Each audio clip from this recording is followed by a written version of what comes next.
Hey, I'm YogiDon, your octogenarian yogi. When I began yoga in 1996, I was 57 years old and stiff as a board. I could hardly reach below my knees.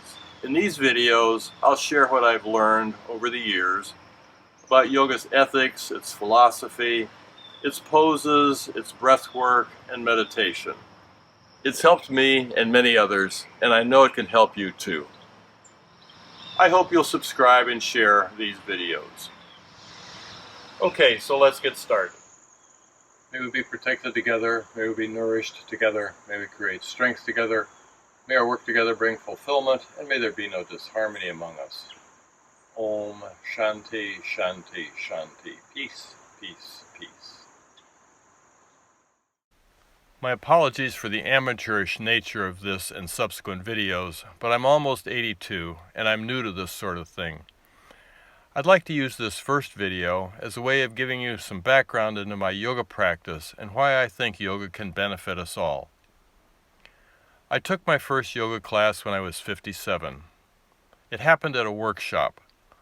As with most workshops, we'd been sitting for a long time, and instead of the usual stand and stretch break, one of the presenters offered to do what she called furniture yoga. She got us up and showed us how to stretch our legs on our chairs, and then she ran us through a couple of quick sun salutations. Afterwards, I felt really energized and thought, wow, this is how I should begin every day. Usually I'd drag my body out of bed for work each morning around 6, but my brain wouldn't come online until about 10. After that workshop, I did 2 rounds of sun salutations each morning before brushing my teeth. I felt great. I began mentioning this experience to friends. Maybe 6 months into my new routine, somebody told me about classes at our local Parks and Recs department. The next week, I joined the class. I felt so good that I never turned back. I knew it would be easy to quit, so to keep from doing that, I committed not to miss a class for 6 months. I thought it would take that long to make it a habit. After that, I'd allow myself an occasional miss, but never 2 in a row. That might cause me to backslide. I kept to that plan, and over time, I added a class and did videos at home. My late wife was a nurse at our hospital and was fully committed to her own exercise program. But when her hospital opened a wellness center, she was one of the first to join. She tried all of the programs and classes and encouraged me to try their yoga class. I did, and added another class to my weekly schedule. As it turned out, the teacher was not all that well trained, and one day I complained to an acquaintance at the center who turned out to be in charge of exercise programs. She said if I took a certain weekend certification, she would hire me. I hadn't expected that, but I took the course and I was hired. And then I realized just how little I knew about yoga.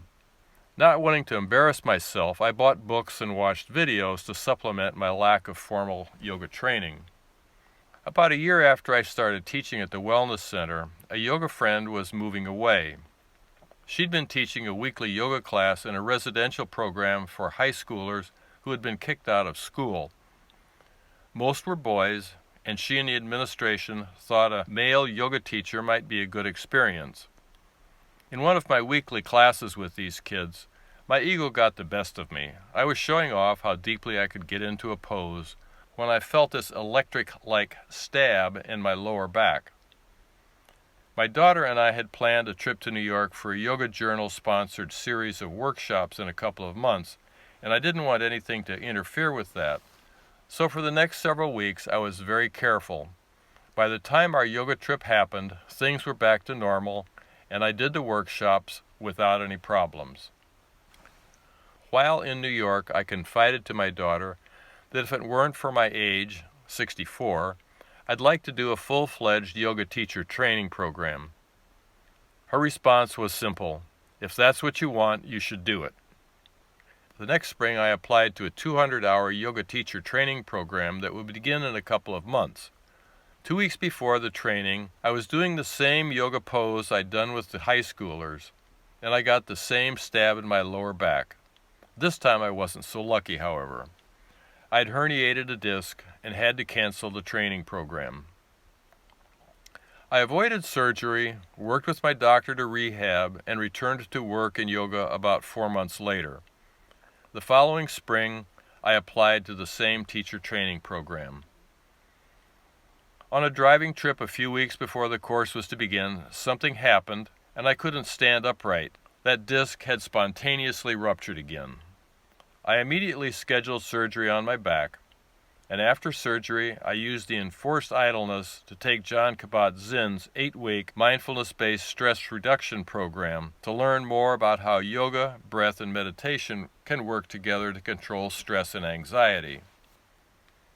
Now, I'm not a superstitious person, but I was suspicious that maybe the universe was sending me a message. Don't take your training at this school. So after surgery and rehab, I applied to a different school. By the time I completed the 200-hour training course, I had reached the tender age of 68. I had been doing yoga for 11 years and had taught for 5. With a formal teacher certificate on my wall, I also became certified and taught yoga to people with multiple sclerosis. A friend who worked in cardiopulmonary rehab and had come to my classes regularly asked me to help her design a pilot study looking at yoga as a rehab for cardio patients. We had found some sympathetic ears in the hospital's administration and hoped to bolster our argument that yoga could be helpful in a clinical setting. To design the program and teach that population, I became certified to teach yoga to cardiac patients. While our pilot study suggested we were correct, there were some powerful political forces that thought otherwise, and our hopes died. It was during our study that my wife was diagnosed with colon cancer and died a short time later. I will always credit my yoga and meditation practices with helping me to get through this difficult time. The things I learned in my teacher training, my multiple sclerosis and cardio certifications, all helped me to stay focused and non-judgmental about what was happening to her and to me. But I also knew that my practice would benefit from a deeper study, and so after she passed, I packed myself off to India for a 3-week residential meditation retreat and the study of yoga's basic text, the Yoga Sutra. More recently, I completed training in how to use the breath to control our mental, emotional, and physical states. Somewhere early in my yoga experience, when I still had the enthusiasm of a new convert, I read an article in the paper about a woman who lived in a senior living center in Sweden and taught yoga to the other residents. When the administrators learned that she was 80 herself, they made her stop for fear she or her students might injure themselves.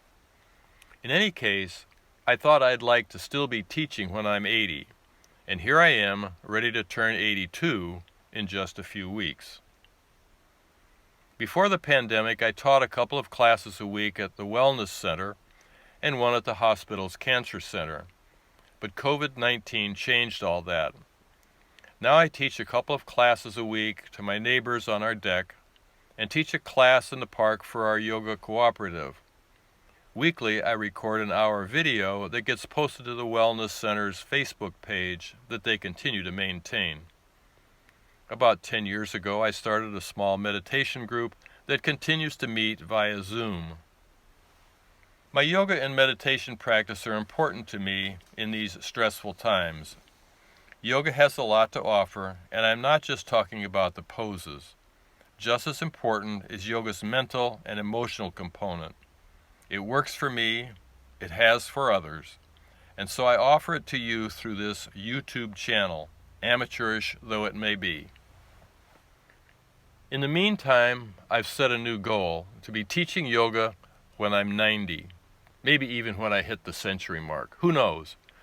But if not, I'll be in good mental, emotional, and physical shape when I do have to stop.